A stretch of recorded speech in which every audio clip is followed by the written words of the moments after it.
What's going on, YouTube family? It's your boy Aydian here, and this is the second episode of Top Surgery Tips. In this episode, we answer two major questions. First question, is top surgery for you? Second question is, what doctor or surgeon should you go to?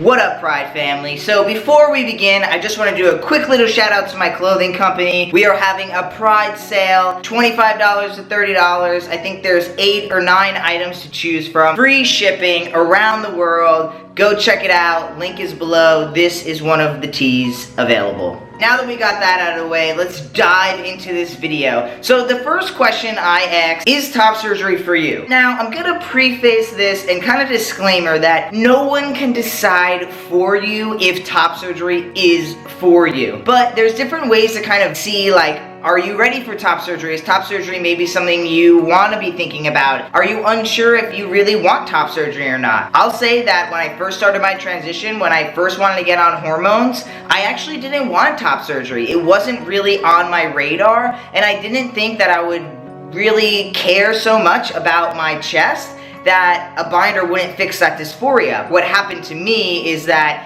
I was super dysphoric about my outer body, my voice, my lack of facial hair, just like my really soft face, and I started hormones, and that really helped me with my physical outward body, and I was okay with that. I felt really good. But then maybe after about a year and a half, I decided I really need to get top surgery. Unfortunately, I didn't get my top surgery until I was a solid 3 years on hormones, so I was super passing, super everything, full beard, but I still had breast tissue. That to me was super, super duper important to get top surgery. So is top surgery for you? I think there's a few questions only you can answer. The first thing is do you have a bad relationship with your chest or breast? I mean, if I use the word breast, do you feel really dysphoric? You know, these are all little red flags that maybe you should talk to a counselor or talk to somebody who can provide you some more guidance on if top surgery is something you want. Do you bind? Long-term binding can really be detrimental to your health. I have had many people contact me with bruised ribs. After wearing a binder for long periods of time, like years and years and years, your lung capacity is not that good,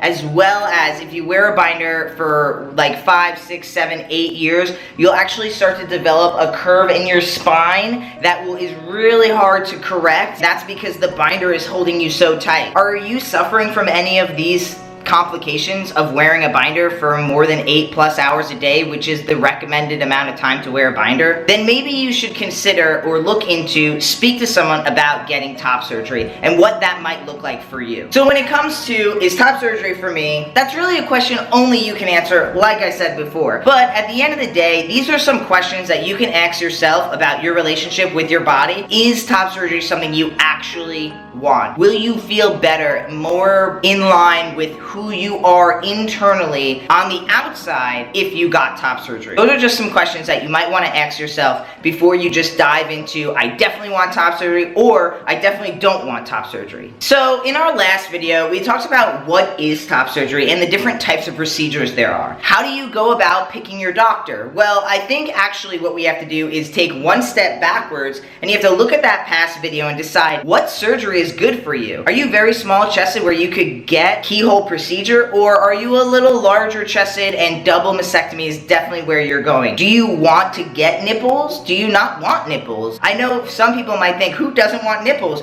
But some people don't feel connected to their nipples either. Just remember that. Just think of all the different options based on what you physically have right now when you look down at your chest. Which surgery do you think is really best for you? Then you can take that answer and you can go and search on Google and look for a surgeon. Now, these are some basic steps I would take on looking for a surgeon. My first step would be, do I have insurance? Because if you do, you may be able to get top surgery covered by your insurance company. I'm going to put a link below. You can check out my nonprofit, Point of Pride. We just got an awesome blog post written up by Tyler, and he did a great job at explaining how to go about trying to get your insurance company to cover top surgery. So you can check that information out below here. I'm going to assume that over 50% of us are not going to get our top surgery covered by insurance. So let's say you've got your surgery type you want, you found out insurance doesn't cover you. The next thing is I would look for doctors in your area. Is there somebody that's only a few hours drive where you could literally drive there for the procedure, drive home, recover at home, and then drive back for the undressing? You know, I would look into things like that, because having to travel all the way across the country or hop on a plane is way more expensive. For some of us, that's our only option, and that's okay. We'll talk about fundraising and expenses in another video. I just want you guys to keep that in mind while you're searching for a surgeon. You need to find out if the surgeon you actually want to go to is good for you. What I mean by that is, what body type are you? Are you really, really big chested? Because you might want to look for a surgeon who's really good at big chests.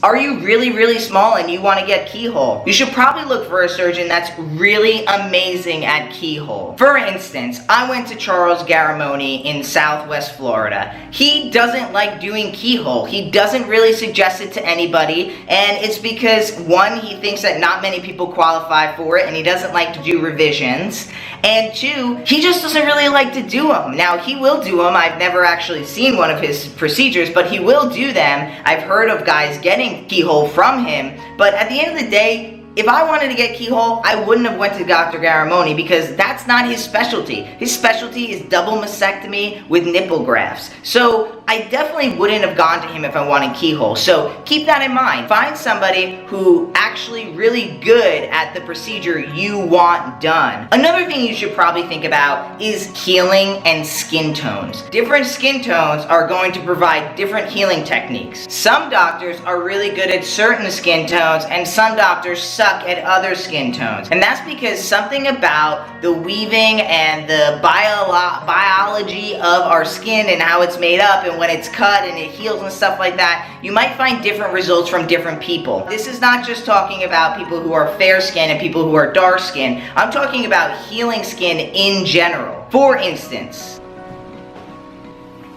my top surgery is healed really well. Now, I still have some pinkish red white lines here. Do you see those?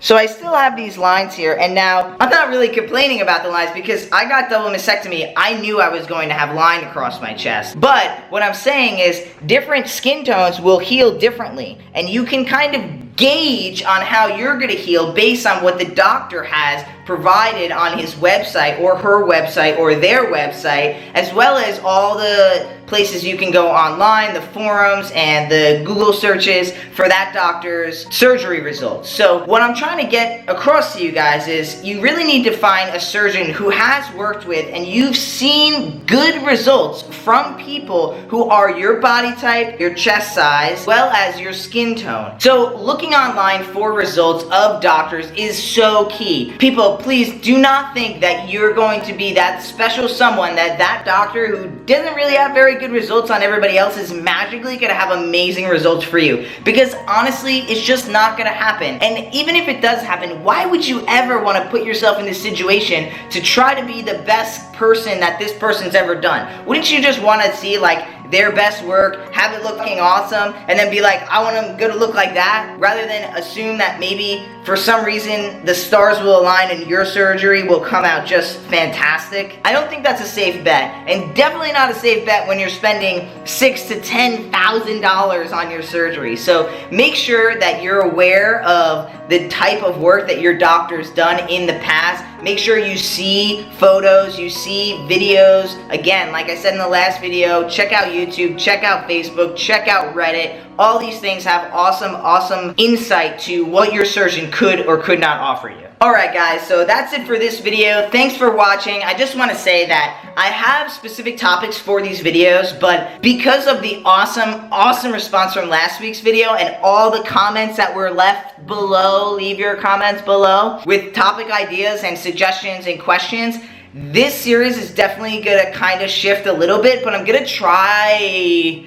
to keep it in some type of timeline fashion, some type of order, okay? We will probably switch all around and stuff like that, but I'm going to try my best to keep it kind of fluid for you guys, just so you can go back and rewatch all the videos and kind of see them in some type of order. These 2 questions raised today were asked in the last video, so if you want to get your question answered, leave it below. You could easily get a chance to have it featured in the next video, or the next, or the next, or the next. So I hope that this video helped you. If it did help you, it would help me out if you hit the like button. Also, if you think that there's people in your little area, in your little tribe, that would be really grateful for a video like this, go ahead, hit the share button, share it with all your friends on all your favorite networks, and if you are not subscribed, please go subscribe. You'll get more content like this, more videos every week. Really appreciate it. Love you guys. I will catch you in the next video, which was normally be on Friday. I'm gonna try to still get it on Friday, but I'm traveling Friday, so if I don't get it on Friday, I will definitely